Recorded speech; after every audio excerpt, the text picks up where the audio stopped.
Hi there, welcome back to another episode of Goonies World. I am Johnny Pharaoh, also known as Sean, and with me, as always, is Meanie, also known as Ryan.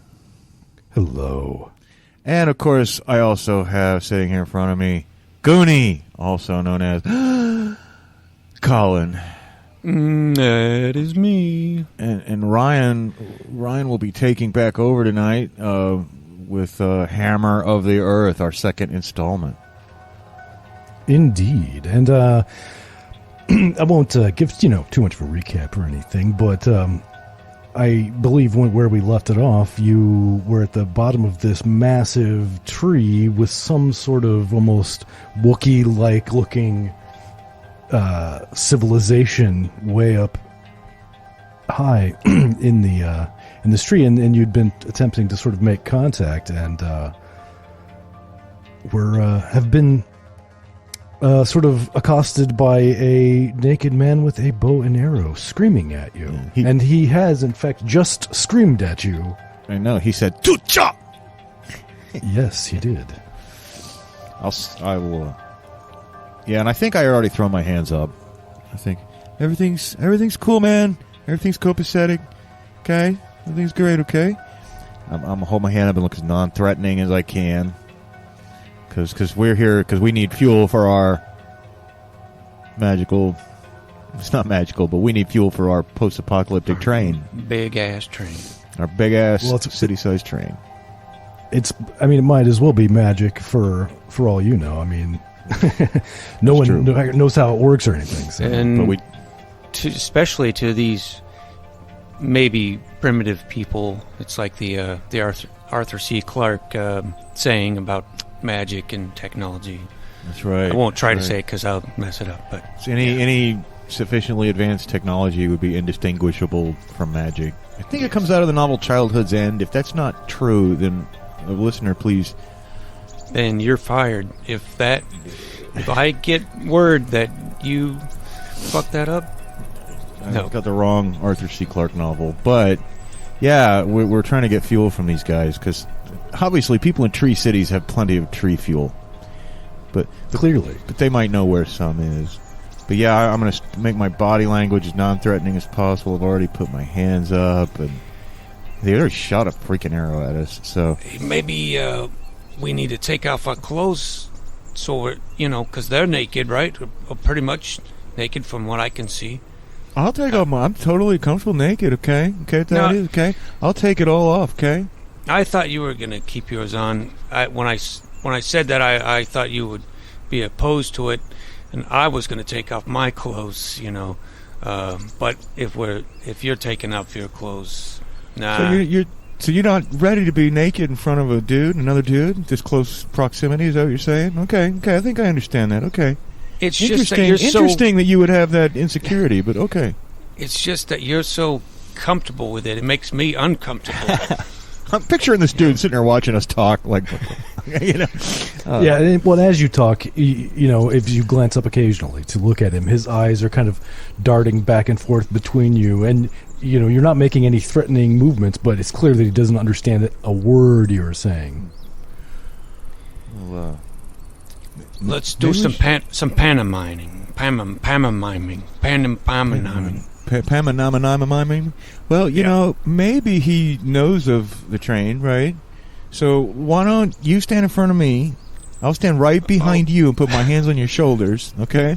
It's a good thing we didn't get naked first. Yeah. Okay. And so you start walking forward a little bit, okay? You go chicka chicka chicka chicka chicka chicka chicka chicka chicka chicka chicka chicka chicka chicka chicka chicka chicka chicka chicka. Then I'll look back at the guy and shrug and point at us. And when you do that, you see that there is another man there, standing slightly behind him, join in, watching you, and he's got I don't know how your characters would perceive this, but you as players would perceive it as an almost like super posh, like Victorian era suit And indeed, when you stop and look up at him, he reaches into his like jacket and pulls out like a little pocket watch and flips it open and looks at it and sticks it back in his pocket and says, "By Jove, it's nice to know the trains still run on time somewhere." Hey. Oh, hey, you sprechen Sie train speak. We were just about to get naked, okay? Well, thank you for not doing so. I'm not sure that I would have been able to, well, I certainly don't know that I would have been able to identify you as not being one of them, he says, thumbing his finger at the naked guy. Well, yeah, it's great we ran into you. So, what brings you out here into the wilderness? Well, tell him, Thaddeus, okay? Okay, Thaddeus, tell him, okay? Well, we got a little bit of a problem on the train. Yeah, might not stay on time. Fuel. Yeah. Yes. We come all the way out here to see if, if you guys can help with some fuel.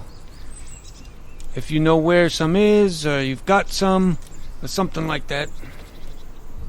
He raises an eyebrow and looks very confused. And I'm not really shouting the way he would be, because obviously they're quite a distance away. Right. And I've got a fucking microphone right in my face. No, we've got headphones. We don't want to get our ears blown out. But he looks very confused, and he says, "Pardon me, I beg your pardon, sirs. You're saying you need fuel for this train that you just ran in a circle in front of me?"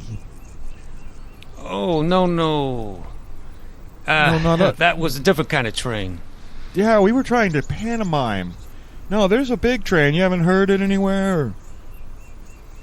My good man, there is no train anywhere. No. Such a thing could not survive the creeping ruin. Everybody knows that. No, okay.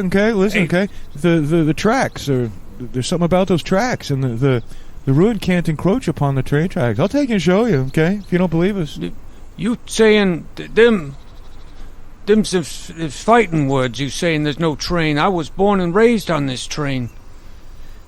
Of course, a train is the only thing left of civilization. I'm a nature boy myself, but you don't look like you're entirely comfortable out here in the wilderness, okay? You might like it on the train. Oh dear. That sounds, well, rather impossible, doesn't it? I mean, the creeping ruin has ruined everything.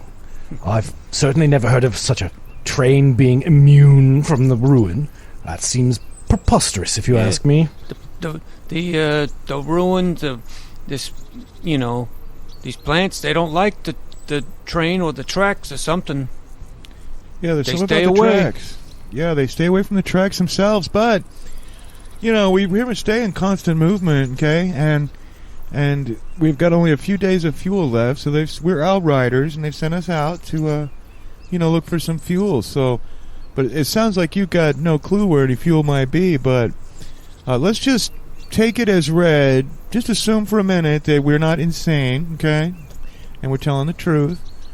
And my finely dressed friend, do you have any idea at all where anything even remotely resembling like train fuel would be? Well, no, I don't, but I suppose we might be able to find something. So, well, I tell you what, why don't I send down the lift, and you come up here, and it's not very safe out there anyway. I'm not certain, how far did you have to travel to get here even? Too far. Yeah, my friend Thaddeus here really macheted the hell out of, some forest, okay? But yeah, we'll take the lift, thank you. And did you not run into any of these fellas? Well, not until now. Yeah, we saw, we both saw some kind of big furry creature. That's about it, I think, in these woods. Mm-hmm. Yes, well, were you to encounter some of his, I dare not say associates. The ones that have come to live up here are quite civilized, of course, but out there, it's just wilderness and craziness, and then they have to, I've heard they might even be cannibals. No, boy. But anyway, I will... Charles, send the lift down.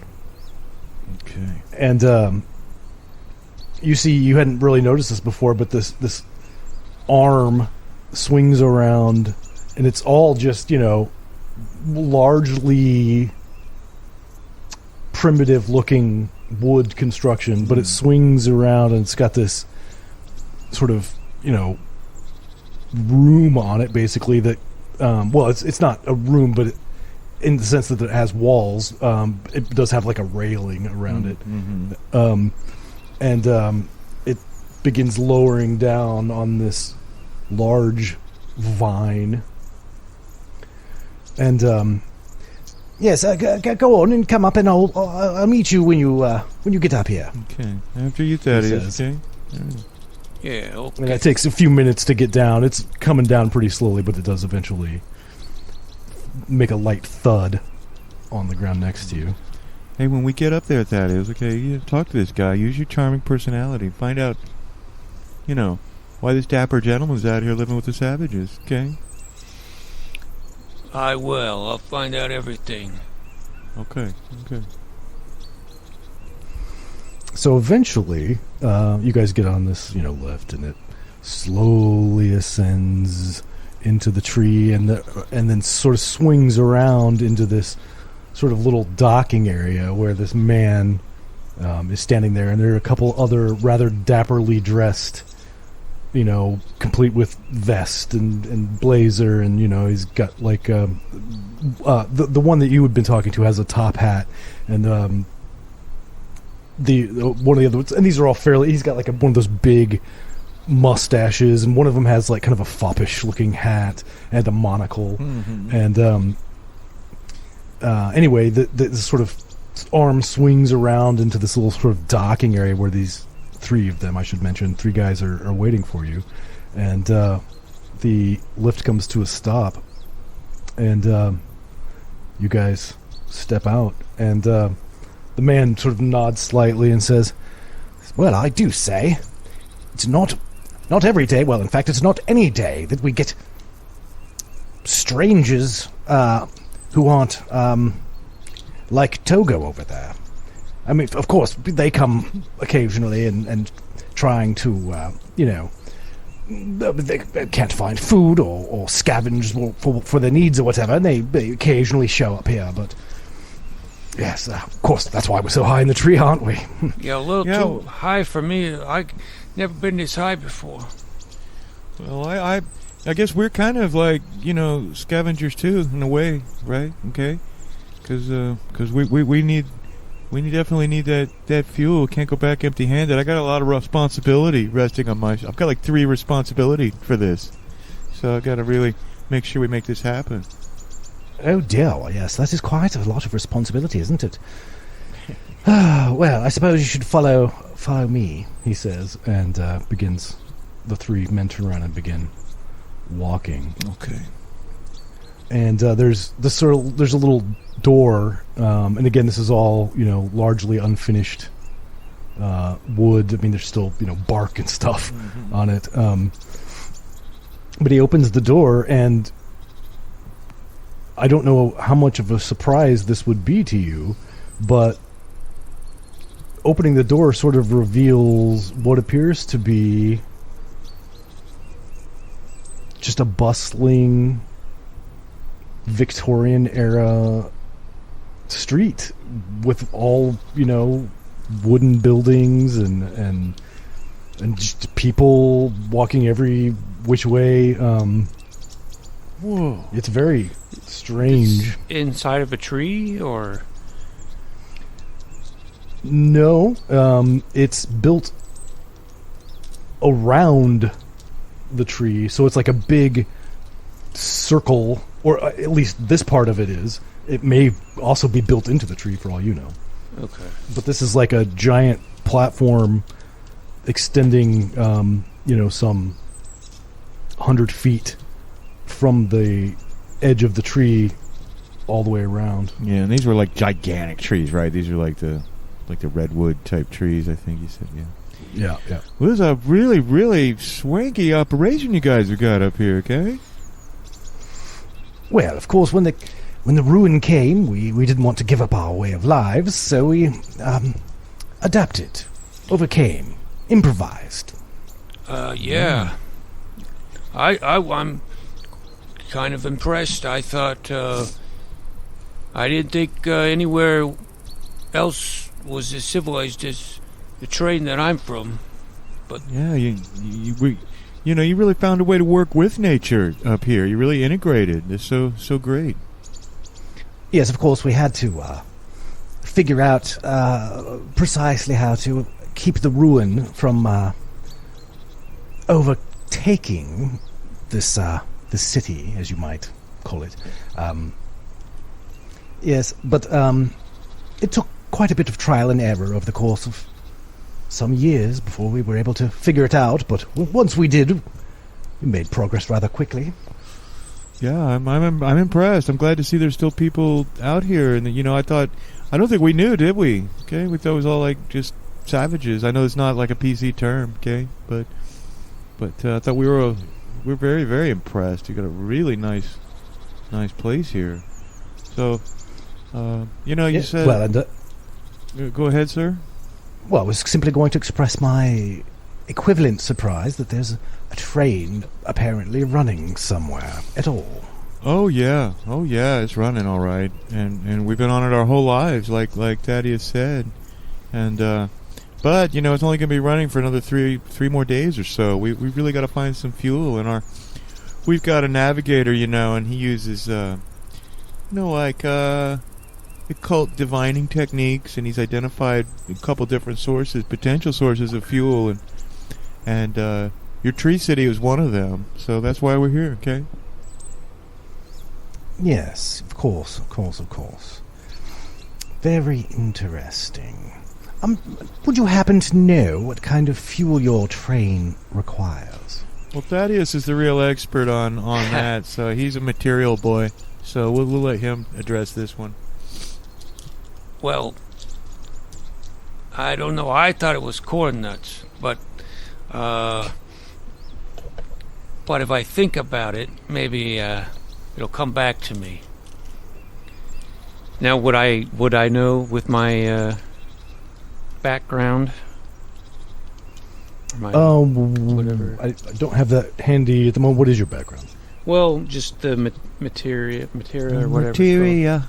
A Oh, material boy. And I don't even remember, without going back and listening to the last episode, if I even mentioned what you were looking for specifically. I don't remember you specifically mentioning, but, fuel for the train, I think, was all we really knew. So, I think it's fair that with a materia background, it's some form of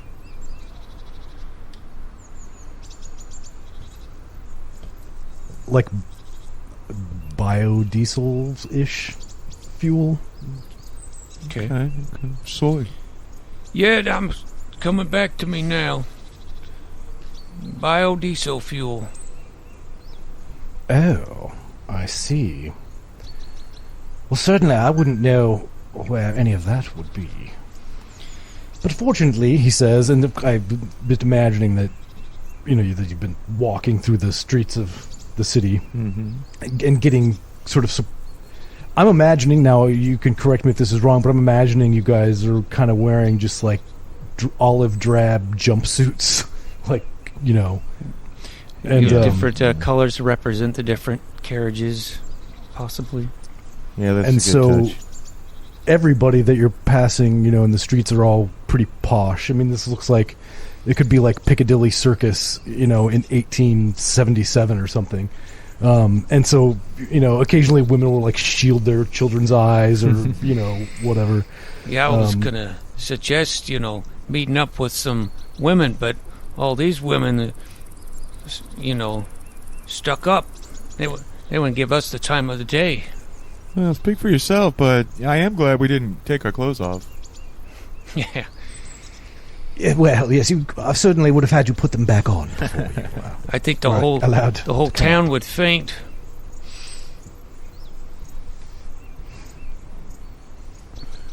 Yeah, well, it's not like there's not ladies on the train, Thaddeus, okay? Okay? Just keep it in your pants. Take it easy. Yeah, but I've been around the block in my carriage, you know what I'm saying? So I thought already maybe been all through the Staten Island carriage? yeah, you know how it is in Staten Island, yeah. So I thought maybe I'd sample from a different pool, and but these ladies, they got so much fabric on. I think we don't have enough time to get under it all, It's certainly not our priority at the moment. Yeah, well, yeah, we got bigger things to worry about, but so That's right. no, there ain't gonna be no quick in and out for us, or for me anyway. Well, I suppose if you did come across any of the old in-out, it would be rather quick. Anyway, we have arrived, my stupid jokes notwithstanding. And if you would please join me, he says, and he opens a door into a building that has a sign that says City Hall on it. Nice. And he steps in, and there's a lady sort of sitting at a gnarled wooden desk. And she eyes you two as you step in the room with kind of like, what the hell? But she looks up at the guy that you've been talking to, and the two guys that are with him. And she just says, "Oh, Christopher, who are these people you're bringing in here?" And he says, "Oh, don't worry. I believe they need to see the mayor." That's right. And she stands up and says, "Well, I will see if he is busy. They're not dressed for an audience." Yeah, we're blue collar. Haven't you seen nobody that's blue collar before? And he kind of chuckles when you say that and says, my good lady, you're lucky they're dressed at all." And she kind of scoffs and fans herself as though she might need a fainting couch, and scurries off somewhere else in the building. And the guy just looks at you and goes, "Women." Yeah. I don't know. I think women are perfectly capable, equal partners in any enterprise. I wish I had a fainting couch, because there's been a couple times I fainted, hit my head right on a sharp piece of metal or masonry. Okay, and it's not pleasant, but. Well, unfortunately, this apocalypse happened just before Darwin's origin of species. Oh, okay. Well, that makes sense then. All right. Okay. Huh. But not before Childhood's End by Arthur C. Clarke. So. Right. Clearly. Yeah. Well, this timeline's weird, man. It's a weird timeline. I think we can all agree. Yeah. Anyway, the woman comes back and she says, "Yes, Mayor Johnson will see you now." Mayor And she Johnson. All right. gestures back behind her, and the gentleman, who I don't recall if I told you his name or not, but he would have introduced himself as Christopher. All right. And he says, "Come along." Oh, and I'm sorry, I didn't get your names. My name is Thaddeus Jabroni, but the people in my train carriage sometimes call me Big Daddy Thaddy Jabroni. Very well, I'll stick with Thad if you don't mind. Yeah, and All right, yeah. I'm Moonbeam Poe, and people generally call me Moonbeam Poe. Yes, well, I'm one for brevity. I'll stick with Moon, I think. Moon and Thad. Very well. All right. He says, Okay. come along. Yeah. And he leads you back into this fairly, ornately decorated for, being all just sort of half-assed carved out of raw wood office. And there's kind of a rustic appeal to it, perhaps, for Moonbeam, maybe not so much for Thaddeus, but anyway, and there is a very large gentleman, bald, not wearing a hat, but he is also similarly dressed rather poshly. And as you guys enter the room, he says, "Yes, Christopher, so these are the train people." Well, actually, he didn't know that, so he wouldn't say that, I don't think. But, yes, Christopher, so who are these strangers? And Christopher says, "Oh, these are my new friends, Thad and Moon. They come from a train.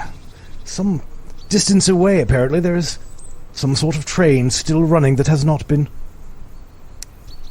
claimed by the ruin. I found this to be quite preposterous, but then I suppose coming from such a place, you might find this place rather preposterous, wouldn't you? They claim to be seeking fuel for their train, isn't that right?"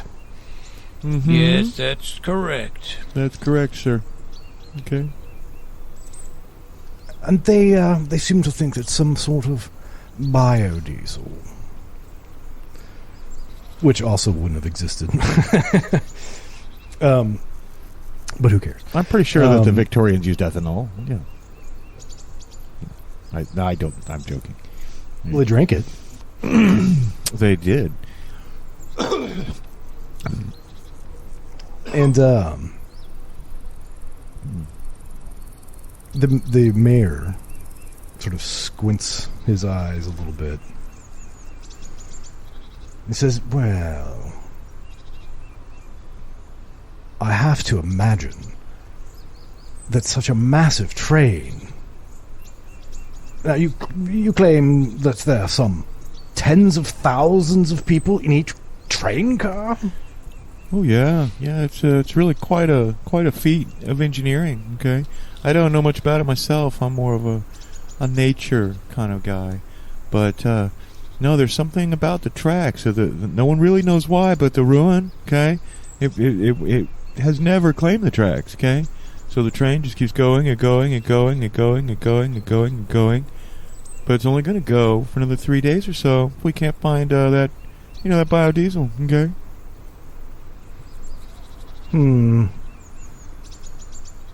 I have to think that the amount of fuel you would require to power such a massive creation for any length of time would be massive. It's a lot of fuel, yeah.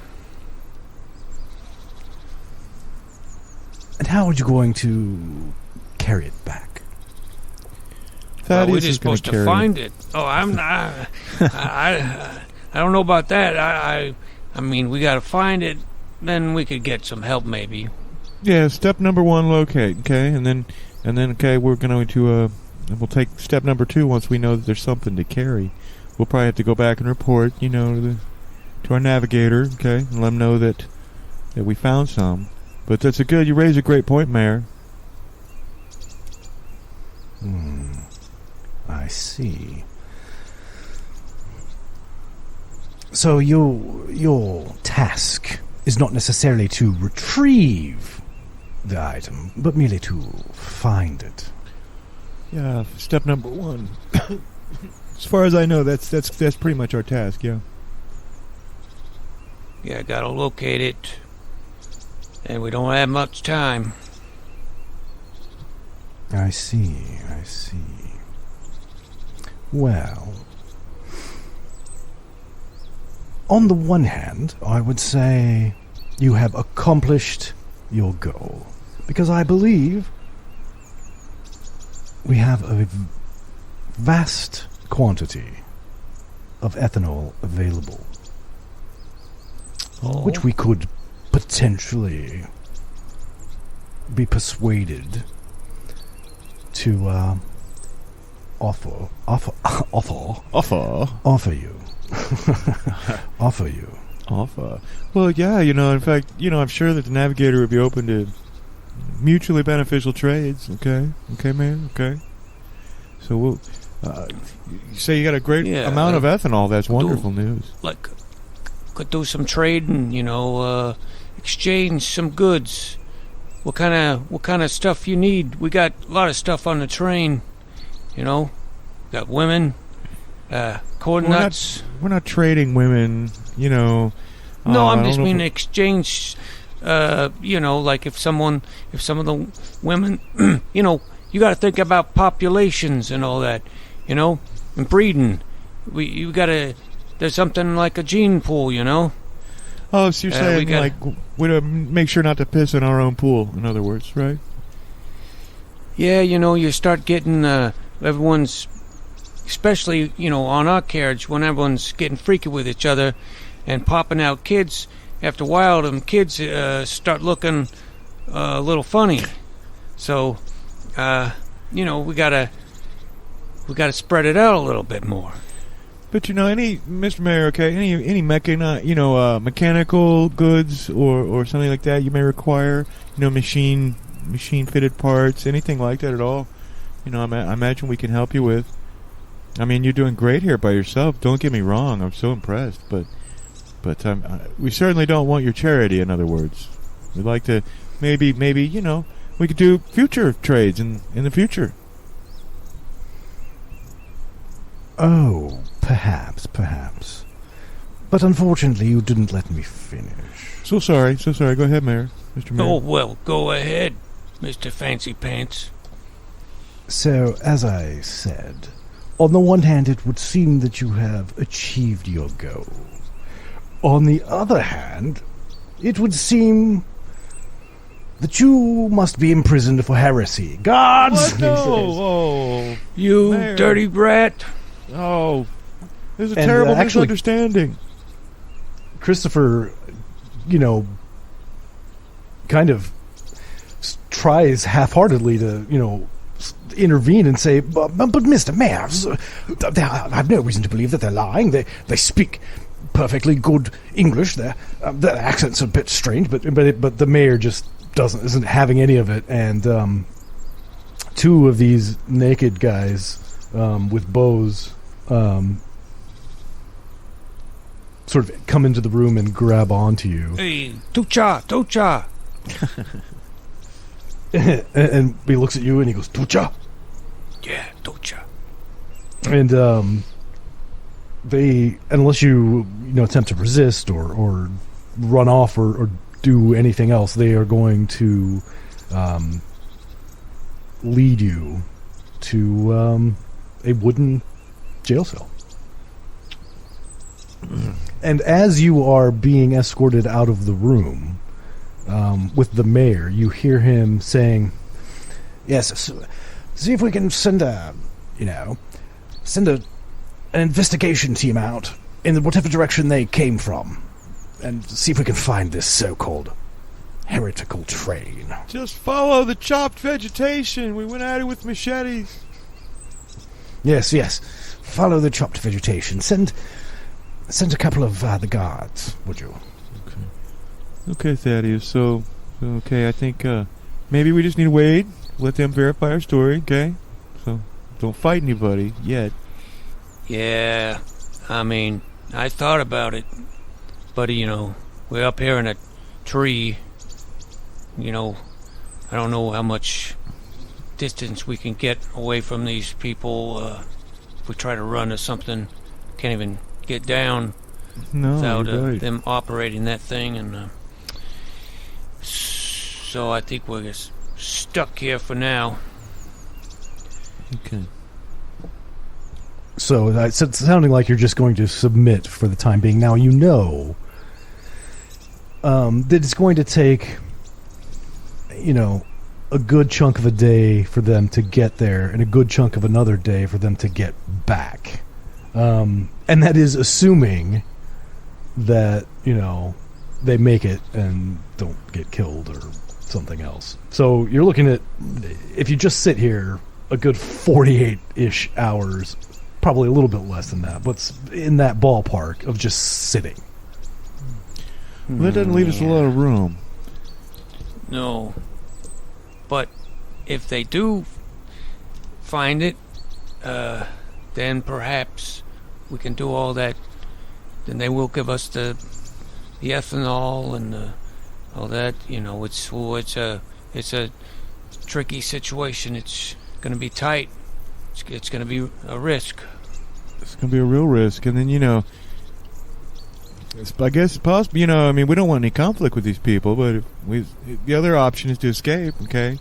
And go back to the train, let them know we found it, but the guys are dicks. And maybe we get more outriders and come out here. It's hard to know what the best call is. You know, we've only got about two outriders, by the way. What's that? You're the only two outriders. Oh, we're the only two. But you know, a bunch of other people. On the other hand, I think we've only got like 62 hours. So we'll be cutting it pretty 63, close. According to my notes. Oh, good. So 63 hours, but, you know, there won't be much time left. Yeah, and how long is it going to take for us to get back? Well, it won't matter if they... Point. But if they get... I mean, the ethanol is here. They told us. You know, we found it, but just got to get it. You know, we can't, like... If we could break out... you know, I don't see how we could take the ethanol with us. Like a... You know, sort of... escape. I mean, I could try to think of some crazy way. I don't even know what they keep the ethanol in, though. I know, and we gotta get like as much of it as we can. Probably way too much for us to just carry, you know. I mean, you could if you were to manage to escape and find, you know, the ethanol. You know, obviously you could abscond with some number of gallons in the ballpark of 10 or so-ish, you know. That would be pretty fucking heavy to carry all the way back to the train. Yeah. But that's, you know, we're talking like adding, you know, I don't even know how many gallons per minute a big-ass train would use, but it's a lot, I'm sure. Yeah. Yeah, it's kind of like no real good choices here, so the real choice is, you know, if we escaped and brought some back, we'd have to end up bringing somebody back to help carry more of it, okay? But it might be better. That would take just as much time, so in terms of the hourly problem, we've still got the same problem, whether we go or whether we stay. So I always say, go with the path of least resistance, Thaddeus. Okay? We just hang. It could be these people don't seem like, you know, they seem reasonable, but we've just told them what sounds like to them some very unreasonable stuff. I mean, heresy? What is that? Goodness. Yeah, speaking about a train is heresy. Give me a break. What else? What other kind of crazy laws these people have? You know? I mean, ain't no freedom. We may unfortunately find out, but, you know, they seem to be pretty good to the naked people. Got sticks up their butts, I think. Well, there's lots of sticks around here for sure, but I don't know. I'm willing to leave it to you, Thaddeus, but I think it might be safest and best, in the interest of international relations, chalk this up to a misunderstanding and wait here. Yeah. I know you're a man of action, and that probably doesn't sit well with you, but... Yeah, well, we just gotta twiddle our thumbs. Well, that's the next question, but we could play I Spy. Okay, I'll go. I spy with my little eye something, and 7 hours later, Thaddeus is strangling me in the corner of the... No. Yeah, you are in the same cell, by the way. Yeah. Okay. And there are a couple other cells, but they are empty. Okay. And it was getting... I mean, you guys had left in the morning, and it was getting, close to the evening by the time you made it. And,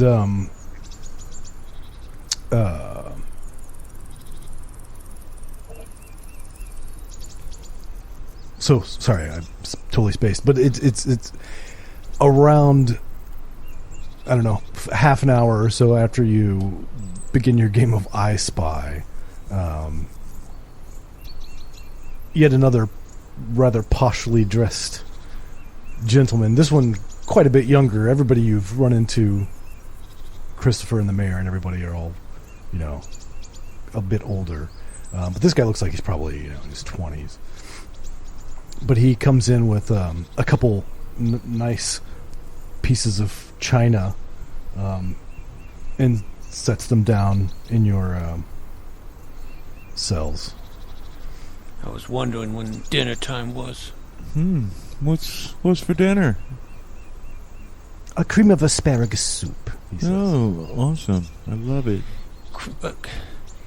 I need... What is this? Cream of... what? Hey, we're lucky to get this. This is fresh food, okay? I mean, I don't think it's been that many steps between coming out of the earth and into our bellies. You've been living on corn nuts your whole life. I get out and get some fruits and veggies when I can, okay, when it looks safe. But I never heard of no asparagus, and I ain't eating that, whatever it is. Well, you're gonna go hungry. I'll eat yours. Watch, I'll eat it. Look at me. Hey, don't eat mine. Okay. Well, I'll eat mine. It's good. I will taste it. I don't know if your character has ever had cream of asparagus soup or whether he would like it, but it certainly is what he was told it was. Well, when I was a child, my mother actually used to make cream of asparagus on toast. So you make a piece of toast and then you pour it on it, and you'd eat it with a fork. I just remember in our kitchen cabinet, like there was a bunch of cream of this and cream of that cans that never got used. There was always like in the back of the cabinet, cream of corn and all this stuff that was going to be used for baking, but it never was. No, but these are civilized. See, they're feeding us. That's something. And if they wanted to kill us, it's not like they're going to poison us, okay? Because they could have killed us outright. So I'm going to eat my cream of... Well, you try it. You might like it. Well, I got nothing else to eat, I guess. Cream of asparagus. And the guy who brought the sort of young guy who brought the bowls in has been sort of watching you discuss this bemusedly. And he says, I don't mean to be rude. Did you say that you lived on corn nuts? Oh, yeah, Thaddeus yeah. has still got some in his pockets. You ought to try some. I mean, I hope your dental health is good because you can bust a molar on a corn nut, believe me. But yeah, but if you knock out a tooth, you can just glue in a corn nut instead and use that as a tooth. It works just as well. it is true. My cousin Leander has like a whole corn nut grill. Hey, I think I know that guy. You know that guy? You know Leander? Okay, yeah, okay, yeah. Yeah. Well, yeah, try a corn nut. Give him a corn nut. Well, see if I can fish one out of here. Yeah, if you like these corn nuts, we can make an arrangement. Fuel for corn nut trade. I'd sign off on that right now, okay? I'm gonna sprinkle some in my cream. Yeah. Some corn nuts. That would probably make a pretty damn good garnish, to be honest. Yeah. Spice it up a little. So do you give this young man a corn nut? Yeah. Well, you pull one out of your pocket and extend it out to him, and his eyes grow wide. He just looks at it. Oh, sorry, you eat those? Yeah. You chomp one of those down. It's good. It's healthy for you. Are you sure? Look at how big and strong. Look at me. Look at Big Daddy Thaddy here. He's raised on this. His mom used to chew up corn nuts and make it like a corn nut mash and feed it to him when he's a baby. Yeah, it's like birds do. I know Yeah. a little bit about nature. I know birds eat the mama, vomits into their mouths, and that's what my mom did. Because we didn't have no teeth to eat the corn nuts, so of course she had to chew them up, It's just like vomiting in, your child's mouth is different than just vomiting in any old person's mouth. If it's your own mother vomiting into your mouth, it's much less offensive than you might think. And it's very commonly practiced. Yeah, especially in our carriage. This guy was reaching out as though he were thinking about grabbing it, but then he pulls his, as you're talking about vomiting in each other's mouth, he pulls his hand back and says, I'm afraid I've lost my appetite. No. Turns and walks out. Yeah, suit yourself. Okay, more for you, I guess. Yes, Yeah, right. but this is good soup, though. It's good fresh soup. You really, really garnish that up. Now, your pea might smell a little funny when you eat asparagus. It make your pea like really dark and tea-colored, and make it smell funny, okay, Thaddeus? So. It's so, yeah, okay. Okay.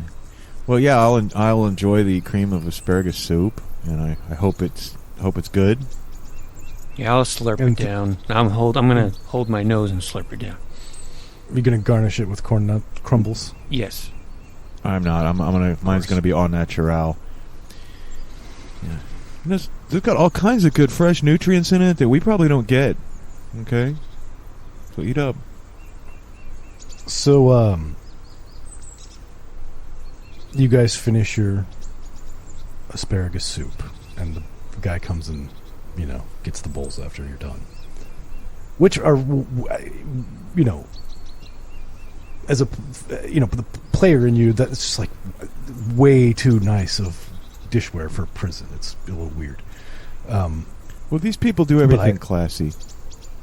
Yeah, apparently. Although, your characters may not have noticed, but anyway. So you were similarly served a breakfast the following morning, which is basically a full English breakfast with the beans and toast and eggs and black pudding and all that good stuff. Wow. I haven't eaten this well in years. Man could do worse than being a prisoner here. This even food? Yeah, it's food. Eat your beans. Eat your black pudding. And don't ask too much about the black pudding. Just eat it.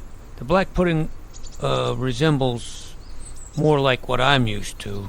Yeah. Looks processed, so I think I can digest it. Okay, that is okay. Eat up. We might need our strings. We don't know those guys should be back. I would hope sometime soon. I think I gotta let out some of this asparagus pee now. Is there anywhere to go to the bathroom in here? So there is a toilet made of course of wood, roughly carved wood, that neither of you have had to use yet. But it doesn't look like it has a flush or anything. It's more like a sort of like a porta potty type thing, like a composting toilet. Resembles. Yeah, I'm really big on composting, so it's cool. Yeah, I wouldn't want to sit on it because you get a splinter in your bum. It's rough, unfinished wood, but we haven't been here that long. But I could probably I could stand to pee a little bit too. Although I got a lot of moisture sucked out of me traipsing through this forest, I'll tell you that. Yeah, well, it's that cream of asparagus. It's like liquid, so I'm just peeing it out.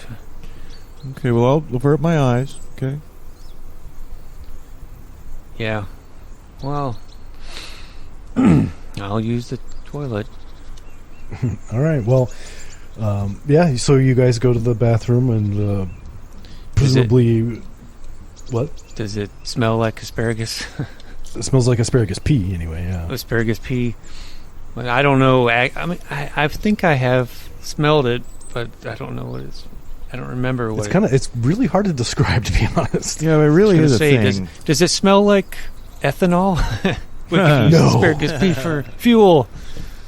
No, it's just it's kind of a weird thing that if you eat asparagus often enough, you kind of get used to. But I don't eat asparagus often enough that it doesn't surprise me every time. I go, oh yeah, I had asparagus. It's like, Yeah. it's kind of like when you drink coffee and your pee smells like coffee. You know? Yeah. I haven't had asparagus in years, but I definitely remember that. So, Yeah. you know, I think we've gotten a anyway- good 12 to 15 minutes this episode simply discussing asparagus soup, which is great. Yeah, that is pretty good. Yeah. If anyone out there has any asparagus soup recipes, I hope you'll send them our way. If anyone thinks they can beat our record on asparagus pea or asparagus soup talk, it's a challenge. Good luck. I'm going to start a new podcast called Asparagus Soup Talk. But, I would happily join you on that. okay. Or maybe we just call it Soup Talk, you know, because we have different soup each week. But you know what? We're getting Talk a little... Soup was a show already. Oh, it might be. Yeah, the soup was a show. I think Okay. Well, I don't know. I don't watch TV. I think it was called Talk Soup and then later called just The Soup. Anyway, but yeah. But with that, we are getting rather diverted. So Yes, I we will are. tell you that after you, one or both of you, go to the bathroom and experience the aroma of asparagus pea, you are then served lunch. And then you don't have watches or clocks nearby or anything, but it feels like about halfway between lunch and dinner, Christopher walks in and says, "Well, I hope you've been holding up in here." Yeah, it's all right. The fare was excellent, Christopher. I know it wasn't your idea to put us in here either, but hey, listen, Christopher. This mayor, okay? He's not crazy, right? He's like a responsible leader, okay? He's going to let us go, right? Once he verifies our story. Well, that's why I'm here, of course. Yes. He sent out a bit of a convoy to investigate your claims of the train. It was very easy for them to find, thanks to you having cleared the way for them. The trail was quite obvious. And they said there was a very large train just sat there on the track. Mm-hmm. Yep, that's what we told Yeah, told y'all. They told you. Yeah. Yes, so now they did not make contact with your navigator. They remained hidden. They were quite frightened by the massive train, of course. But, of course, you must realize how this does sort of shake the foundations of some of our beliefs about the ruin and so on. Yeah, I totally understand. I don't want to be disrespectful to that either, you know. But I think our two peoples have a lot to offer each other. You know, humanity, we are part of nature, okay, Christopher, okay? And we need to band together against the... You know, we could maybe turn the world back to the way it was if only we can work together. We've both had our foundations shook, you know? Because Yeah. we thought there's nobody could survive like this in the ruin. And here you guys are, and you guys thought nobody could survive on a train. And we did. Yes, quite right, and we must forgive the mayor for not understanding these things. He's very traditional, but traditional or not, he has to come to accept the reality once it has been presented to him, and I believe he will do just that, and I suspect he will be right out of here in no time. Okay, great. Now, you guys aren't gonna take over the train, try to, make it your own, like colonize it, I know how you people are, at least people that dress like you, from books that or pictures of, and I think... You're concerned about imperialism? Is that it? Well, yeah, we're kind of, vulnerable. We don't want these people taking over and enslaving us. You're not going to do that, are you? Oh, heavens, no. I mean, our quote-unquote primitive guards here are treated as our equals in society. I don't know why you would think they wouldn't be. They're just simply, They simply don't want to assimilate into our traditions, which is perfectly fine with me. Or if they want to, they can. I don't care either way. But they like it. They like doing what they do, the way they do it, and so they continue to. Okay. Well, hopefully they'll let us out, and we can, sign a treaty and form new bonds of amity between our peoples, and we'll get our ethanol and be on our way. And the next time we stop by, we'll have a big party. Okay. I feel like I should clarify that these are my views, and not necessarily the views of the mayor. I see. Okay. But I do think that he should be granting you your freedom any time now, and likely to send you back to the train, hopefully with an agreement on some fuel, but one can never tell what the mayor is going to do, I'm afraid.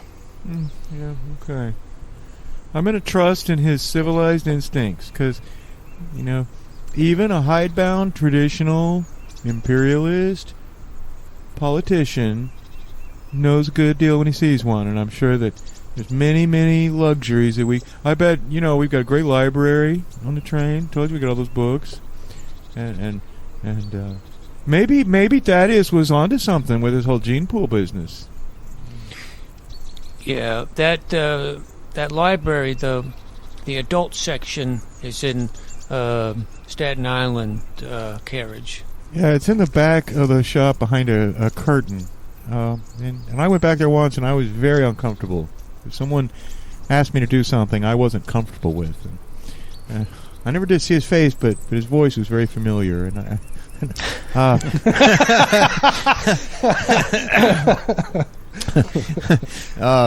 no, but yeah, we'd be happy. I hope this works out. I'm going to trust in the mayor's savvy, his political savvy, and his care for his people, and hope for the best. Yes, you would be wise to put your faith in his political savvy and cunningness, but perhaps not in his empathy, says Christopher.